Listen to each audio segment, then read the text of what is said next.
Hi friends, எல்லாருக்கும் வணக்கம். Welcome back to my channel Jaya life. ரொம்ப நாள் ஆச்சு. எல்லோரும் எப்படி இருக்கீங்க? எல்லோரும் நல்லா இருக்கீங்க அப்படி சொல்லி நம்புகிறேன். இன்றைக்கி வந்து நம்ம கிச்சன் டீப் க்ளீனிங் தான் பண்ண போகிறோம். 2 நாள் ஆச்சு இது ஃபுல்லாக நான் க்ளீன் பண்ணுறதுக்கு.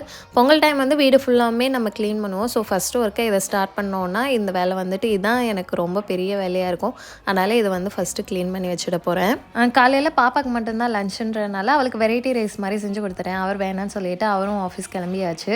ஸோ மார்னிங் வந்து நமக்கும் எனர்ஜி நல்லா இருக்கும் இல்லையா? அதனால் மார்னிங்கே எல்லா ஒர்க்கையும் ஸ்டார்ட் பண்ணிட்டேன்.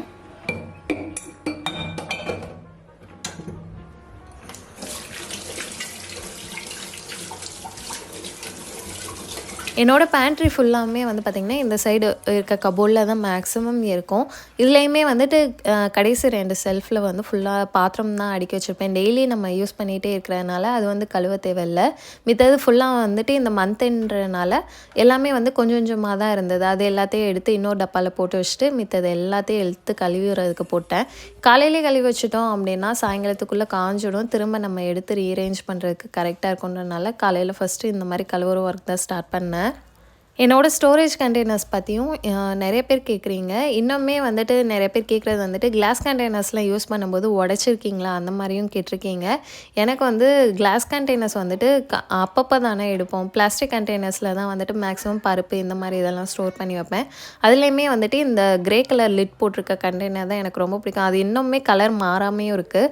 ஒயிட் கலர் லிட் போட்டிருக்க அந்த கண்டெய்னர் வந்து பார்த்திங்கன்னா கொஞ்சம் கலர் மாறிடுச்சு. ஸோ மித்தபடி வந்துட்டு எனக்கு இது ரொம்ப பிடிக்கும். அண்டு 500 ml கெப்பாசிட்டி உள்ளது வந்துட்டு இந்த மாதிரி சின்ன சின்னதாக வச்சுருக்கிறனால நான் வந்து டபுள் ரேக்கில் வந்து அடுக்கி வச்சுப்பேன். மேலேயும் கீழேயும் வந்து நம்ம அடுக்கி வைக்கிறதுக்கு ரொம்ப நல்லாயிருக்கும். ஸ்பேஸ் சேவிங்காகவும் இருக்கும். இது கூட வந்து பாட்டில்ஸ்லாம் வந்துட்டு பால் ஊற்றி வைக்கிறதுக்கு, ஜூஸ் போடுறதுக்கு இந்த மாதிரி பாட்டில்ஸ் வந்து கிளாஸில் தான் வச்சுருக்கேன். அது கூட வந்து ஒரு 2 லிட்டர் கெப்பாசிட்டி உள்ள பெரிய ஜாரும் வச்சுருக்கேன். மாவு போட்டு வைக்கிறதுக்காக, இல்லை ஸ்நாக்ஸ் ஏதாவது நிறைய பண்ணோன்னா அதெல்லாம் ஸ்டோர் பண்ணி வைக்கிறதுக்காகவும் கண்டெய்னர்ஸ் வந்து வச்சுருக்கேன். இப்போ வரைக்கும் காஃபி மக் தான் ஒரு 2-3 உடச்சிருப்பேன். மற்றபடி இந்த கண்டெய்னர்ஸ்லாம் நான் பெருசாக உடச்சதில்லை. ஏன்னா நம்ம எடுத்து ஹேண்டில் பண்ணும்போதே பொறுமையாக தான் எடுத்து வச்சு கழுவி யூஸ் பண்ணுவோன்றனால அந்த மாதிரி இந்த பெரிய கண்டெய்னர்ஸ்லாம் நான் உடச்சது கிடையாது. ஆனால் இந்த மழை காலத்தில் ஒரு 2-3 நாள் தொடர்ந்து கரண்ட் இல்லாத டைம் என்ன ஆச்சுன்னு பார்த்திங்கன்னா, இந்த உடன் கபோர்டு, அப்புறம் உடன் ஸ்பேச்சுலா, சாப்பிங் போர்டு இது எல்லாத்துலேயும் வந்துட்டு பச்சை கலரில் ஏதோ பூஞ்சை வந்த மாதிரி ஆயிடுச்சு. அதனால் டோர்லேருந்து எல்லாத்துலேயுமே வந்து பார்த்திங்கன்னா விம் லிக்விட்லாம் போட்டு நல்லா ஃபுல்லாக தொடச்சி விட்டுட்டேன். அங்கே கௌதமும் கொஞ்சம் நேரத்தில் ஸ்கூல்லேருந்து வந்துடுவான். அதனால் சரி ஒரு கிரேவி மாதிரி எதாவது பண்ணி வச்சுட்டு மார்னிங் சப்பாத்தி மாவும் வந்து கொஞ்சம் மிச்சம் இருந்தது. அதை வச்சு தான் வந்து எனக்கும் அவனுக்கும் லஞ்ச் ப்ரிப்பேர் பண்ணிக்க போகிறேன். செட்டிநாட் பட்டாணி கிரேவி தான் பண்ணிகிட்ருக்கேன். இதை ஷார்ட்ஸில் பார்த்துட்டே நிறைய பேர் வந்து ரெசிபி கேட்டிருந்தீங்க. ரொம்ப நல்லாயிருக்கும். ஃபஸ்ட்டு இதுக்கு வந்து மசாலா பேஸ்ட் அரைக்கணுன்றதுனால குக்கரில் வந்து கொஞ்சமாக எண்ணெய் சேர்த்துட்டு நம்ம பவுலில் எடுத்து வச்சுருந்தோம்ல அந்த மசாலாவோட ஒரு பெரிய வெங்காயம் போட்டு நல்லா வதக்கி ஸ்மூத் பேஸ்ட்டாக அரைச்சி வச்சுக்கிட்டேன். திரும்ப கொஞ்சமாக எண்ணெய் சேர்த்துட்டு அதில் வெங்காயம், பச்சை மிளகாய், இஞ்சி பூண்டு பேஸ்ட்டு, தக்காளி இது எல்லாத்தையும் நல்லா வதக்கிக்கணும். மசாலா பவுடருக்காக கொஞ்சமாக சில்லி பவுடர், மஞ்சள்தூள், அது கூட கொஞ்சமாக கரம் மசாலா இதையும் சேர்த்து நல்லா வதக்கிட்டு இருந்தேன். இந்த டைம்லேயே வந்து பார்த்திங்கன்னா கௌதம் வந்து வந்துட்டான். ஸோ அதுக்குள்ளே வந்துட்டு நான் கிரேவியும் வந்து பண்ணோம். அவன் வந்தோடனே பசிக்குதுன்னு சொன்னதுனால ஸ்நாக்ஸ் எடுத்து கொடுத்துருந்தேன். ஸோ மசாலா வந்துட்டு நல்லா வதக்கிட்டு அது கூட கொஞ்சமாக தண்ணி சேர்த்துட்டு நம்ம அரைச்சி வச்சுருந்தோம் விழுது அதையும் சேர்த்து ஆல்ரெடி பச்சை பட்டாணியை வந்து வேக வச்சுட்டேன். அதையும் சேர்த்து போட்டு திரும்ப வந்து ஒரு 2 விசில் விட்டாலே போதும். கிரேவி வந்து சூப்பராக ரெடி ஆயிரும். பச்சை பட்டாணியை டைரெக்டாக குக்கரில் போட்டு ஒரு 5-6 விசில் கூட விட்டு எடுக்கலாம். நான் தனியாக வேக வச்சு தான் கிரேவியோடு சேர்த்துக்கிட்டேன். அண்ட் இங்கே பன்னீர் பராத்தா தான் பண்ண போகிறேன். அதுக்காக கடையில் கொஞ்சமாக எண்ணெய் சேர்த்துட்டு அது கூட வெங்காயம், கேப்சிகம், அது கூட பன்னீர் சேர்த்துட்டு கொஞ்சமாக பெப்பர் பவுடரும் கரம் மசாலா பவுடரும் தேவையான அளவு உப்பு மட்டும் போட்டு நல்லா மிக்ஸ் பண்ணிவிட்டேன். பன்னீர் வந்து கையிலே உதுத்து விட்டேன். என்கிட்ட கிரேட்டர் வந்துட்டு காணாமல் போயிடுச்சுன்றனால கையில் தான் உதுத்து விட்டேன். இது இப்போ பண்ணி வச்சிட்டேன்னா சமைக்கவும் இது ரொம்ப பிடிக்கும். அவளும் ஸ்கூல் விட்டு வந்ததுக்கப்புறம் ஸ்நாக்ஸ் கேட்குற டைமில் இது ஒரு பராத்தா செஞ்சு கொடுத்துடலான்றதுனால தான் லஞ்சுக்கு இது பண்ணேன். ஆக்சுவலாக லஞ்சுக்கு ரைஸ் தான் பண்ணணும். அவர் லஞ்ச் எடுத்துகிட்டு போகல. எனக்கும் கௌதமுக்கும் மட்டும் பண்ணுமான்ற ஒரு இதில் தான் வந்துட்டு கோதுமை மாவு காலையில் பிசைஞ்சு வச்சதே வந்துட்டு பராத்தா மாதிரி இப்போ பண்ணிகிட்ருக்கேன். மாவும் வந்து ரொம்ப நேரம் ஊறி இருந்தது. அதோட நம்ம தேய்க்கும்போது கொஞ்சம் கோதுமை மாவை வந்து பவுடரை ஆட் பண்ணிகிட்டே தேய்ச்சிட்டே இருந்தோம் அப்படின்னா நம்ம தேய்க்கும்போது கீழே கல்லுலேயோ கட்டையிலையோ வந்துட்டு ஒட்டாது. அது தேய்க்கிறதுக்கு வந்து நல்லா ஸ்மூத்தாக இருக்கும்.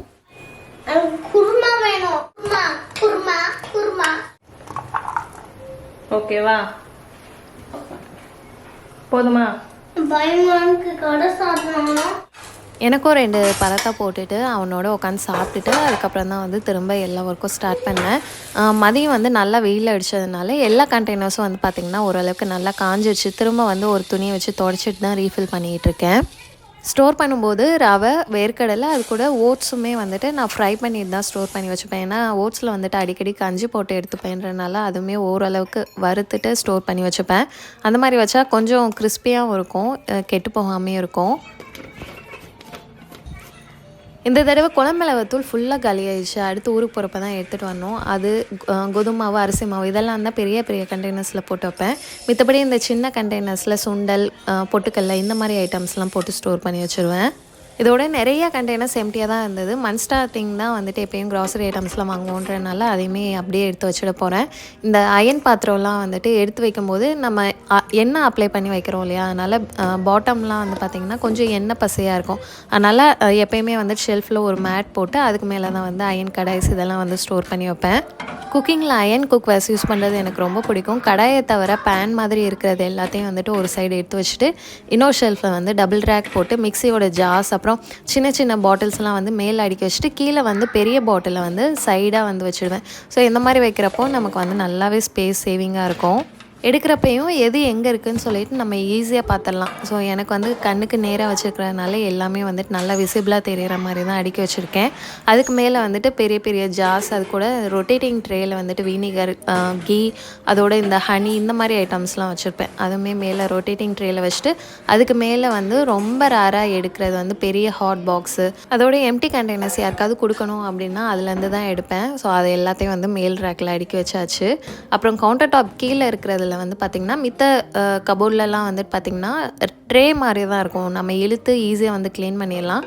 இந்த இதில் மட்டும் நான் அரிசி போட்டு வைக்கிற ட்ரம், அப்புறம் இதுலேயுமே வந்துட்டு அயன் பேன்ஸ்லாம் வச்சுப்பேன். அந்த இது எல்லாத்தையும் எடுத்து வெளியில் வச்சுட்டு அதையும் வந்து கழுவி காய வச்சுட போகிறேன். அரிசி ட்ரம்லாம் வந்து நான் ஃப்ரீக்வெண்ட்டாக கழுவுறதே கிடையாது. இயர்லி ஒன்ஸு இல்லாட்டினா 6 மாதத்துக்கு ஒருக்கா இந்த மாதிரி அது எப்போ எம்டி ஆகுதோ அப்போ தான் வந்து கழுவி வைப்பேன். ஸோ இந்த டைம் வந்துட்டு கரெக்டாக அதுவுமே வந்துட்டு கொஞ்சம் கொஞ்சமாக தான் இருந்தது. அதனால் அது ஒரு வேறு பாத்திரத்தில் ட்ரான்ஸ்ஃபர் பண்ணிவிட்டு அதையுமே கழுவி வெளியில் போய் காய வச்சுட்டேன். இதெல்லாம் வந்து நெக்ஸ்ட் டே தான் வந்துட்டு திரும்ப எடுத்து வைக்க போகிறேன். ஸோ அதனால் ஆஃப்டர்நூனுக்கு மேலே கழுவி வச்சாலும் வந்துட்டு ஒரு நைட் ஃபுல்லாக வந்து அது காயறதுக்கு கரெக்டாக இருக்கும்.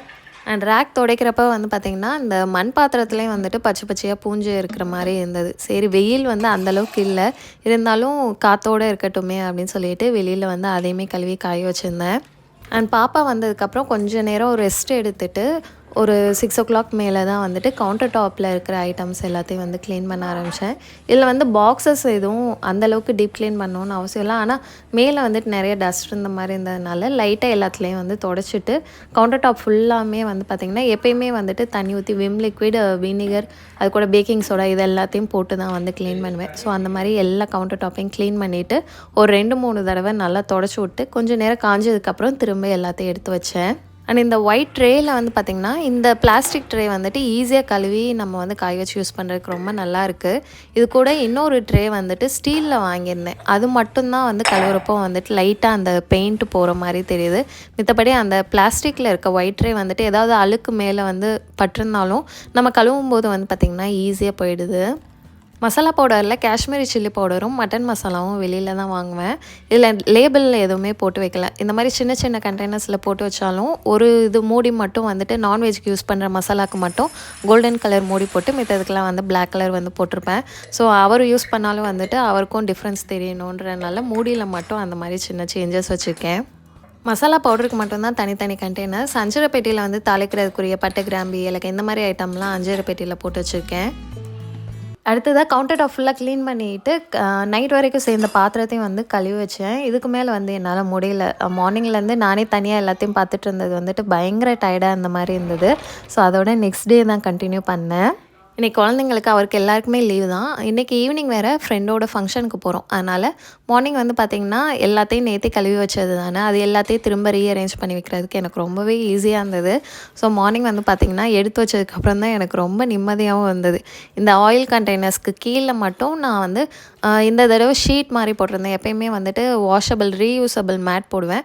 ஸோ இந்த தடவை வந்துட்டு நார்மலாக ஒரு திக்கான ஷீட் இருந்தது. அந்த பேப்பர் ஷீட்டை போட்டு அதுக்கு மேலே எண்ணெயை வச்சுட்டு கீழே வந்து உப்பு ஜாடி, அப்புறம் மிக்ஸி ஜார் எல்லாத்தையும் வந்து இந்த சைடு எடுத்து வச்சாச்சு. ஆனால் இன்றைக்கி மார்னிங் பிரேக்ஃபாஸ்ட்டுக்கு ரொம்ப சிம்பிளான புட்டு தான் பண்ணியிருந்தேன். ராகி புட்டு. இதில் ராகி மாவு அரிசி மாவு ரெண்டுமே மிக்ஸ் பண்ணியிருக்கேன்.